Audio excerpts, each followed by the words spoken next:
Any trip out of the country for me starts with a 7-hour train ride to Moscow. It's late February.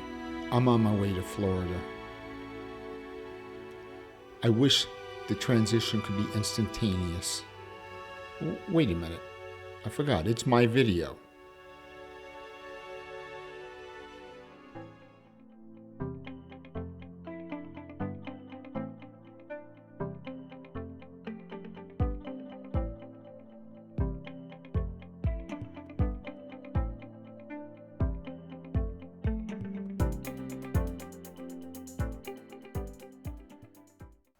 I only wish I could have sped up my journey as I did in the intro.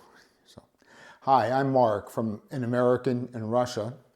And rather than my episode coming from Tambov, Russia, a lot of it will come from Titusville, Florida, where I spent some time recently. Before sanctions, I could fly directly from Moscow to several American cities nonstop. That's no longer the case. So I caught an early morning flight from Moscow to Istanbul on a Russian airline. I flew from Moscow to Istanbul in order to get and of course your luggage can't be transferred anywhere else to another airline due to sanctions. So I had to actually pay for a visa to go through security in order to get my luggage. Fortunately, I was planning on staying in Istanbul on my way home, so the visa wouldn't go to waste. It was good for like 90 days. But I had to stay overnight at Istanbul airport in an airport hotel because my onward flights left the following day. So anyhow, the following day I flew Lufthansa from Istanbul to Frankfurt, then flew to New York City. Now, I flew to New York on a Boeing 747, which, although they are older, it's still my absolute favorite airplane to fly in. It's more roomy and comfortable than the newer jets, yet it has all the same entertainment options.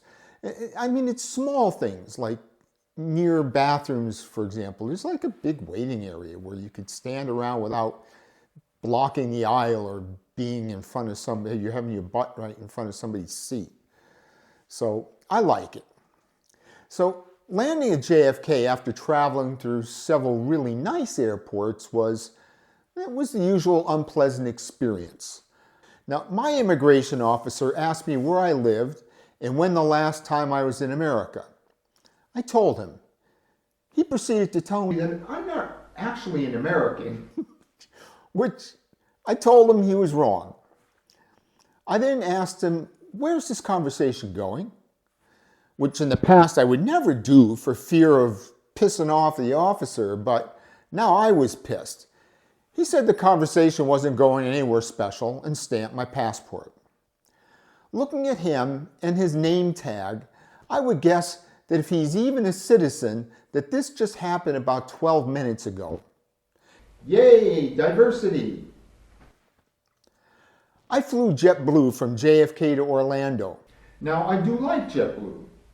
Yeah, you'll be hungry and thirsty during your trip unless you want to step up and pay for the food or drink, but they have great free high-speed internet on board as you're flying. And I'm not being sarcastic, I'm being very serious here.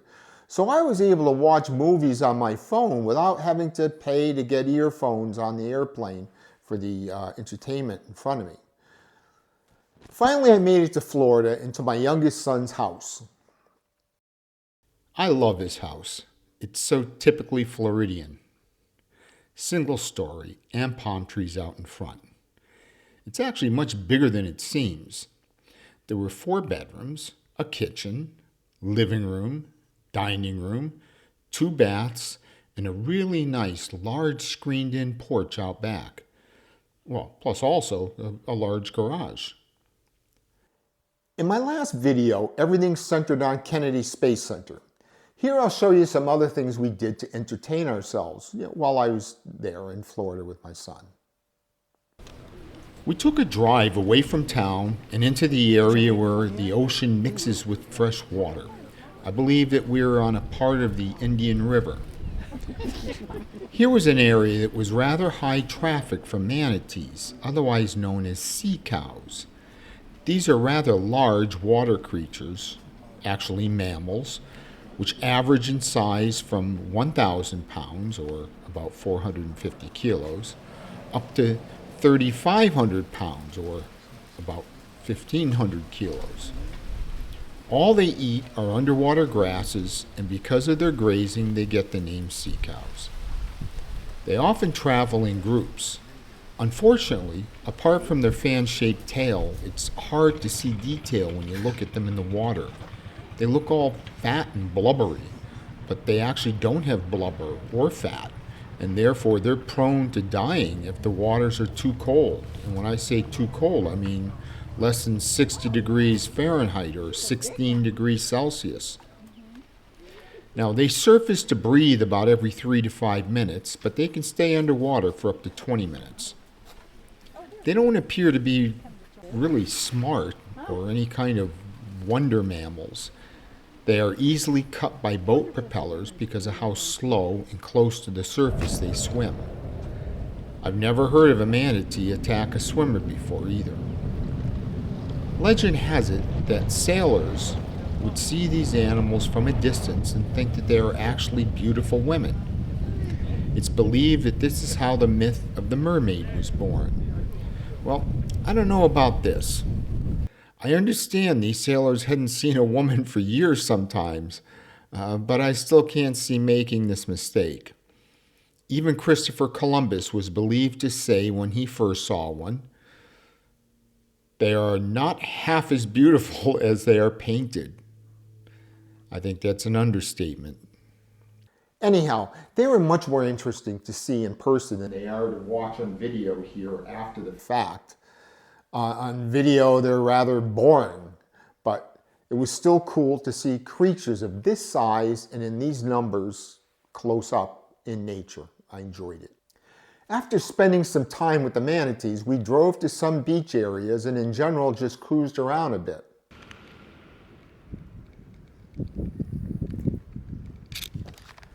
In the parking lot of the first beach we came to, I saw a rather large bird walking around. Turns out it was a vulture.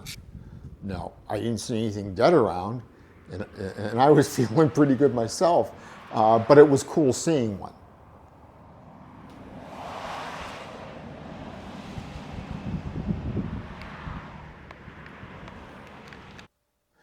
The place where we were observing the manatee was a connector between the Indian River and tributaries that lead into the Atlantic Ocean.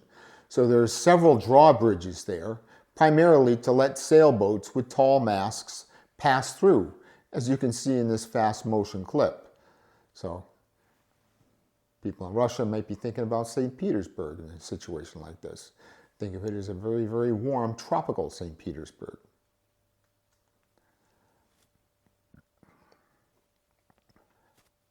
Another thing in the Titusville area is that no matter where you are near the ocean, the tall launch pads of NASA and Cape Canaveral always seem to loom in the distance. The most famous being launch pad number 39B, which was used to launch the Apollo missions, and now will be used to launch the Artemis mission. Hey, thanks for watching all the way to this point. Please bear with me for 2 more minutes as I show some traveling back home highlights. Really, 2 minutes. This is just New York City. It's the skyline in the distance from the window of my train as I head to Newark International Airport in New Jersey to leave America.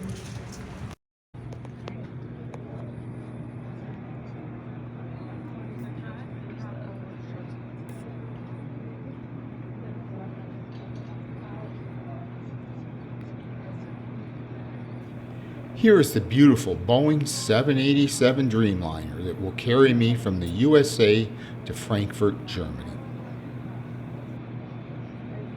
Welcome to Newark Liberty International Airport Terminal B.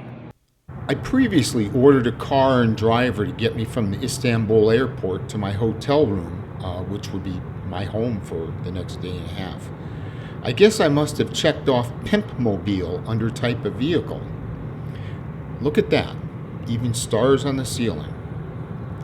Well, Maybe it was because of the outfit I was wearing.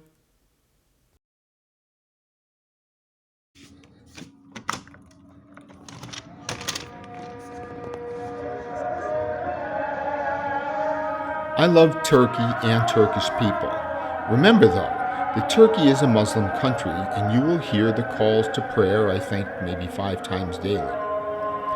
Now, this guy at the mosque near my hotel has really got a set of pipes on him.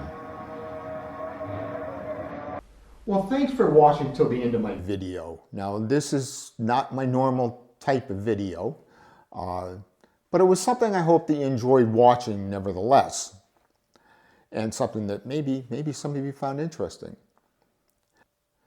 My prior video, which also showed some of my U.S. trip, primarily Cape Kennedy Space Center, only received about 1/3 of the views of my normal videos, and I get this, okay? But this is understandable when you're watching an American in Russia YouTube channel. My next video may also be about my trip, or perhaps it'll be back in Russia where I am now. Problem is, right now in Tambov we're in a transitional weather period, so I'm not sure if an outdoor shoot will be in the works. In any case, until next time, Paka.